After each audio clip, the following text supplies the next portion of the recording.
مدینہ کی سرزمین پر ایک نیک، سچے اور بہادر انسان رہتے تھے جن کا نام حضرت حسین رضی اللہ تعالی عنہ تھا۔ وہ نبی کریم صلی اللہ علیہ وسلم کے پیارے نواسے تھے۔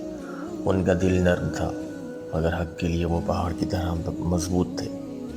ایک دن ایک ظالم بادشاہ یزید نے چاہا کہ حضرت حسین اس کی حکومت کو مان لے، لیکن حضرت حسین رضی اللہ تعالی عنہ نے فرمایا، میں ظلم کا ساتھ نہیں دے سکتا، میں سچائی اور انصاف کے ساتھ ہوں۔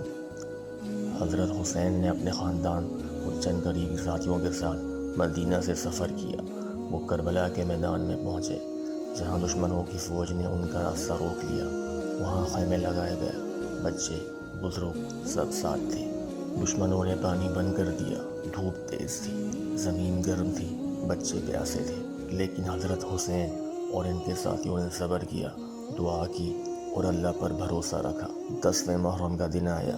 حضرت حسین اور ان کے 72 ساتھیوں نے ایک ایک کر کے اپنی جانوں کا نذرانہ دے دیا، مگر کبھی ظلم کے سامنے جھکے نہیں۔ ان کی قربانی ہمیں سکھاتی ہے کہ ہمیشہ سچ بولنا چاہیے، کبھی ظلم کا ساتھ نہیں دینا چاہیے اور حق کے لیے ڈٹ کر کھڑے ہو جانا چاہیے، چاہے ہم اکیلے ہی کیوں نہ ہوں۔